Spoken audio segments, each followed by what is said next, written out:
تو آج کے زمانے میں یہ جو کچھ ہو رہا ہے اور جتنا کچھ یہ میڈیا پر دکھایا جاتا ہے، چونکہ لوگوں کی رسائی صرف میڈیا تک ہے،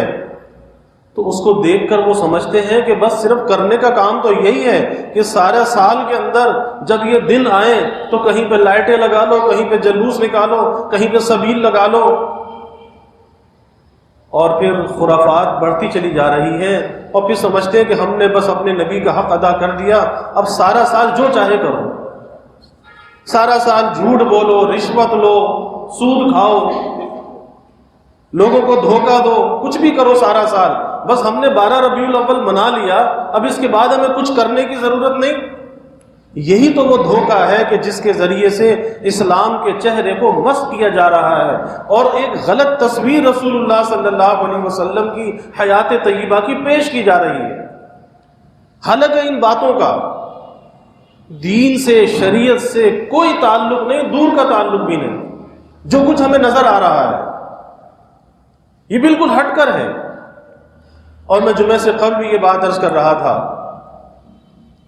کہ اس کی سب سے بڑی دلیل یہ ہے کہ ان خرافات کے اندر اضافہ ہوتا چلا جا رہا ہے، روز بروز اضافہ ہوتا چلا جا رہا ہے۔ اگر یہ دین کا اصل کام ہوتا، اصل کام دین کا ہوتا، تو نماز دین کا اصل کام ہے، نماز ہے، روزہ ہے، حج ہے، زکوٰۃ ہے، ہمارا کلمہ ہے جو ہمارے ایمان کی بنیاد ہے۔ تو 1400 سال میں آج تک تو کوئی تبدیلی ہوئی نہیں، نہ قیامت تک ہوگی، کوئی تبدیلی نہیں۔ جیسے آپ صلی اللہ علیہ وسلم کے زمانے میں نماز پڑھی جاتی تھی، کلمہ پڑھا جاتا تھا، آج بھی ویسے ہی کلمہ پڑھا جاتا ہے، ویسے ہی نماز پڑھی جاتی ہے۔ جیسے آپ کے زمانے میں روزہ رکھا جاتا تھا، آج ویسے ہی روزہ رکھا جاتا ہے،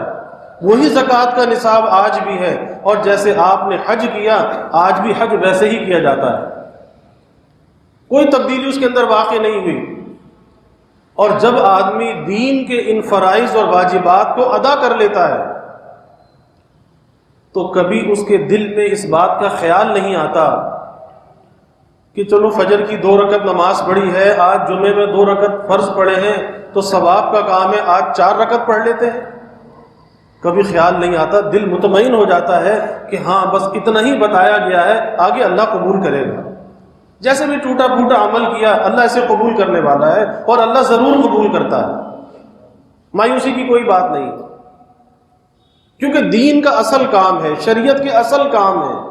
اس کی حدود بھی ہیں، وہ حقوق بھی ہیں اور اس کی حدود بھی ہیں، اور جب آدمی ان کاموں کو کر لیتا ہے تو اطمینان ہو جاتا ہے، پھر کبھی یہ خیال اور وسوسہ بھی نہیں آتا۔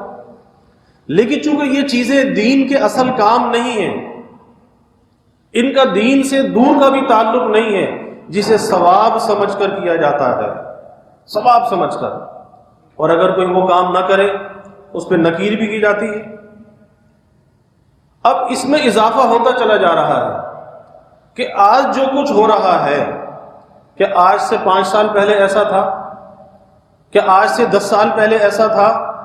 نہیں تھا۔ تو یہ اضافے ہونا اس بات کی دلیل ہے کہ یہ نفسانیت اور شیطانیت اس کے اندر شامل ہے۔ شیطان یہ کہتا ہے کہ ارے اتنا اضافہ تو اور کر لو تو کیا حرج ہے، تو اضافہ کر لیتے ہیں، پھر اتنا اضافہ اور کر لو تو کیا حرج ہے، پھر اضافہ ہو جاتا ہے، اور اضافے ہوتے ہوتے نوبت یہاں تک آ گئی کہ آپ صلی اللہ علیہ وسلم کے یوم ولادت پر آپ کی سالگرہ بنائی جاتی ہے، اس کا کیک کاٹا جاتا ہے، اور میڈیا اسے ٹیلی ویژن دکھاتا ہے، اور لوگ بڑے شوق سے گھروں میں دیکھتے ہیں۔ اب یہ دین کا چہرہ مسخ کرنا نہیں ہے، سالگرہ کا کیک کاٹا جا رہا ہے، اور ساری دنیا کے اندر وہ دکھایا جا رہا ہے، میڈیا اس کو کوریج دے رہا ہے، اور وہاں پہ تالیاں بھی بجائی جا رہی ہیں، اور ہیپی برتھ ڈے یا رسول اللہ بھی کہا جا رہا ہے، نعوذ باللہ۔ تو یہ اضافے ہو رہے ہیں، اور یہ اضافے ہونا دلیل اور علامت اس بات کی ہے کہ ساری چیزیں باطل ہیں۔ اور کبھی سوچا کہ یہ طریقہ آیا کہاں سے ہے؟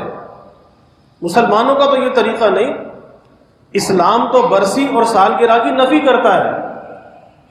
نہ کسی کی سالگرہ کا دن منانے کی اسلام میں گنجائش اور نہ کسی کی برسی کی گنجائش، کسی کے انتقال پر سوگ اگر ہے تو زیادہ سے زیادہ 3 دن کا سوگ ہے۔ یہ چیز کہاں سے آئی؟ یہ چیز نصارہ سے آئی، نصارہ سے۔ اور یہ دن کب سے منایا جانے لگا؟ یاد رکھیے کہ صحابہ سے بڑھ کر رسول اللہ صلی اللہ علیہ وسلم کا عاشق کوئی نہیں ہو سکتا، لیکن نہ آپ صلی اللہ علیہ وسلم نے اپنی حیات طیبہ میں کبھی اپنے یوم ولادت منانے کا اہتمام کیا۔ 63 سال آپ رہے دنیا میں،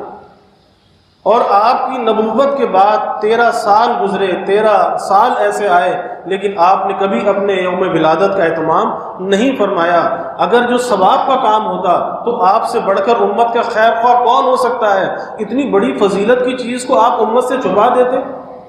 کیسے ہو سکتا ہے؟ جب آپ معمولی معمولی باتیں فرما رہے ہیں، چھوٹی چھوٹی سی باتوں پر تعلیم دے رہے ہیں، آپ نے صحابہ کو استنجے کا طریقہ بتایا تو مشرکین نے اعتراض کیا کہ تمہارے نبی تو تمہیں استنجے کا طریقہ بھی بتاتے ہیں۔ صحابہ نے کہا کہ ہاں، ہمیں یہ بھی نہیں آتا تھا، ہمارے نبی نے سکھایا کہ استنجا کیسے کیا جاتا ہے، پاکی اور طہارت کیسے لی جاتی ہے، ہمیں پاکی لینے کا طریقہ بھی معلوم نہیں تھا۔ تو جو نبی اتنی چھوٹی چھوٹی سی باتوں کو بتائے، وہ نبی اتنی بڑی بات کو چھپا کر لے جائے کہ جی میرا یوم ولادت بھی منانا۔ پھر آپ کے صحابہ کا زمانہ 100 سال تک رہا، کبھی امت کے اندر یہ دن نہیں منایا گیا، نہ یوم ولادت منایا گیا اور نہ یوم وفات منایا گیا۔ اور 600 سال امت کے اندر ایسے گزر جاتے ہیں، 600 سال کا زمانہ کہ جس میں کبھی اس دن کے منانے کا اہتمام نہیں کیا گیا۔ اور تاریخ کی کتابوں میں لکھا ہے کہ سب سے پہلے موصل میں ایک بادشاہ تھا، مظفر الدین اس کا نام تھا، موصل عراق میں، اور بہت ہی آزاد منش اور عیاش قسم کا وہ بادشاہ تھا۔ تو جب اس کی عوام کے اندر اس کی عزت اور احترام ختم ہو گیا، اس کی عیاشیوں کی وجہ سے بدخماش قسم کا وہ شخص تھا، تو کچھ درباری قسم کے علماء تھے، ان سے پوچھا کہ بھئی اب عوام کے اندر عزت کیسے ہوگی؟ تو انہوں نے کہا کہ جیسے نصارہ حضرت عیسیٰ علیہ السلام کا یوم ولادت مناتے ہیں، کرسمس مناتے ہیں 25 دسمبر کو، تو ہمیں رسول اللہ صلی اللہ علیہ وسلم کا یوم ولادت منانا چاہیے، تاکہ لوگوں کے اندر واہ واہ شروع ہو جائے اور ہماری تعریف شروع ہو جائے۔ تو سب سے پہلے 604 ہجری میں یہ وہاں سے اس کا آغاز ہوا، اور اس کی کیفیت یہ تھی، کتابوں کے اندر لکھا ہے کہ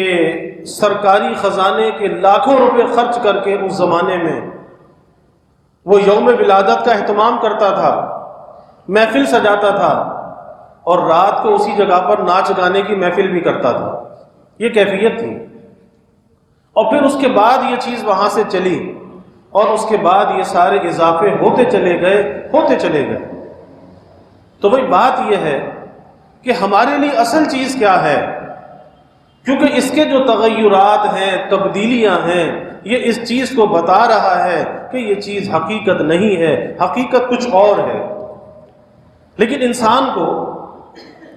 اس میلے ٹھیلے کے اندر انسان کے نفس کو مزہ آتا ہے، اور اتباع رسول صلی اللہ علیہ وسلم، آپ کی سنتوں پر چلنا، آپ کے طریقوں پر چلنا، اپنے نفس کو ان سنتوں کا مقید کرنا، پابند کرنا، نفس کے اوپر یہ چیز بھاری ہے۔ تو آدمی سوچتا ہے کہ میلہ ٹھیلا کر لو بس یہی کافی ہے اور سارے سال کے لیے فارغ ہو گئے۔ ارے بھائی، محبت رسول اور عشق رسول کا تقاضا یہ ہے کہ مومن تو ایک لمحے کے لیے فارغ نہیں ہے۔ کیسے اپنے نبی سے مستغنی ہو سکتا ہے؟ کیسے اپنے نبی کی تعلیمات کو چھوڑ سکتا ہے؟ کیسے اپنے نبی کے ذکر کو وہ چھوڑ سکتا ہے؟ کبھی بھی ایسا نہیں ہو سکتا۔ تو یہ چیز وہاں سے چلی، اور یہ تبدیلی اور تغیرات جو ہیں، آپ اندازہ لگائیے کہ اس سے بڑھ کر کیا بے ادبی ہوگی کہ سالگرہ کے نام پر کیک بھی کاٹا جائے، تو کیا رسول اللہ صلی اللہ علیہ وسلم ہمیں اس راستے پر چھوڑ کر گئے؟ آپ اندازہ لگائیے۔ لیکن وہی بات کہ انسان جب شریعت کے دامن کو چھوڑتا ہے، اپنے نبی کی تعلیمات کو چھوڑتا ہے اور اپنی منچاہی زندگی گزارتا ہے، اپنی من کی چاہتوں کو پورا کرتا ہے، انسان کی عقل بھی مسخ ہو جاتی ہے،